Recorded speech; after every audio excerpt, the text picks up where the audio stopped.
House of the Rising Sun.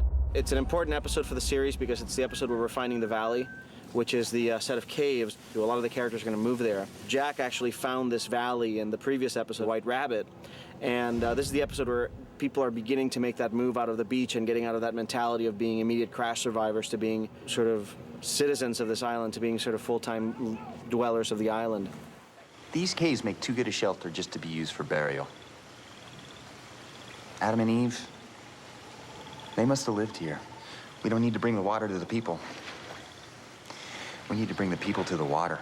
So although this is also the episode where we find the set, this episode also is the one where we find out the story of Sun. 당신 남편이랑 다시 화해하는 건 어때요? 대답해봐요. 예? We had a chance to sort of see them really fall in love and then fall out of love.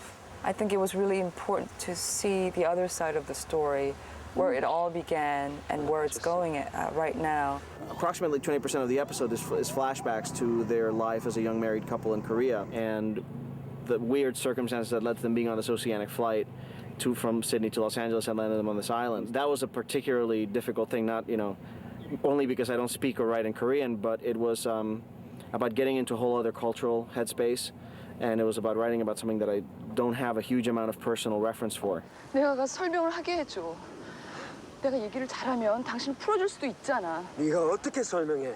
I think the idea that you cannot understand what Jin and Sun are saying is a way of highlighting their otherness on the show, and it allows people and the other characters to project what they think is going on with them when they may not really know. 아버님이 시키는 대로 할 뿐이야.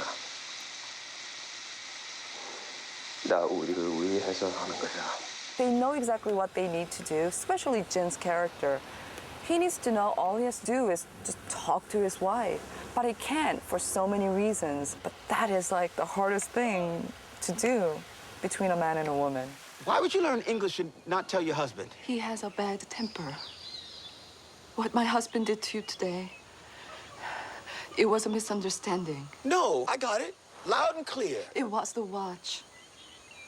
Your husband tried to murder me for a watch? Whenever there are women involved and men, there's a lot of tension that goes on, and I think he and I are maybe going to have that tension for a while. The episode has a lot of really heavy things happening in it. You have Jin, the husband, attacking Michael, and there's a whole sort of racial can of worms that opens because it's a Korean man attacking a black man, and in some places that doesn't mean anything. In the United States and certain places in America, it means quite a bit. I don't know how it is in Iraq, but in the United States of America, where I'm from, Korean people don't like black people.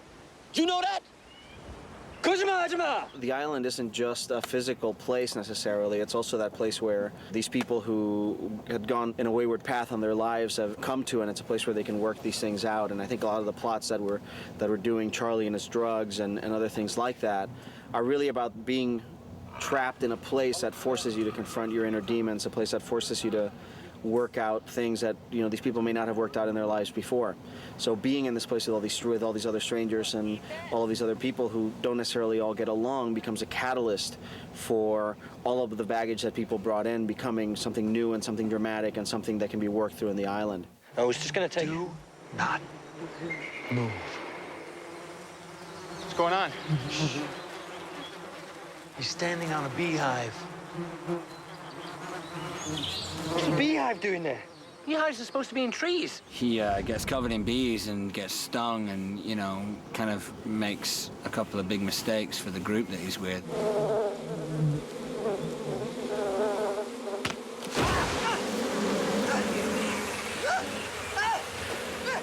I really like insects, so, any opportunity to do that at work is always fun. It was cool. There were drone bees, which is the male bee.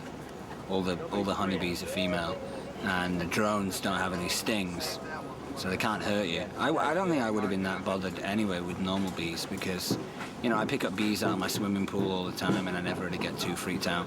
So I can pick these up, touch them, and Yeah, they're quite robust, so you can hold them. well, that whole thing about Charlie being afraid of bees is based on my own life experience. So I'm a little squeamish right now, but In a hive like the one you've recreated there may be 20 or 30 pounds of honey and maybe 10 pounds of brood. right. That's a lot of food. You can feed a lot of people with that over a long time. Here you can see where a drone just hatched out, ate their way out, And these are young adult male bees. You see their eyes meet in the middle of their head. They're quite robust, and they have a tuft of hair on the posterior abdominal segment. That's very characteristic of drones, is that tuft of hair. And they have no stingers. They're very docile, they're kind of stupid, and they're very robustly built. So they're easy to handle, and for shots like we need in this film, they're the ideal thing to do. It was fun. It was kind of sticky and messy because I was covered in honey, so that it would stick to my arm and to my head and all that kind of stuff. I really liked it. These are our tracking marks. We're using them so that the computers can simulate the camera motion from the live action plate. And then when we get them into the post-production place, we can then simulate the camera move in a virtual environment. So our CGBs that would be chasing Jack and Kate will not seem to float in the scene. Hopefully look like they're real CGBs.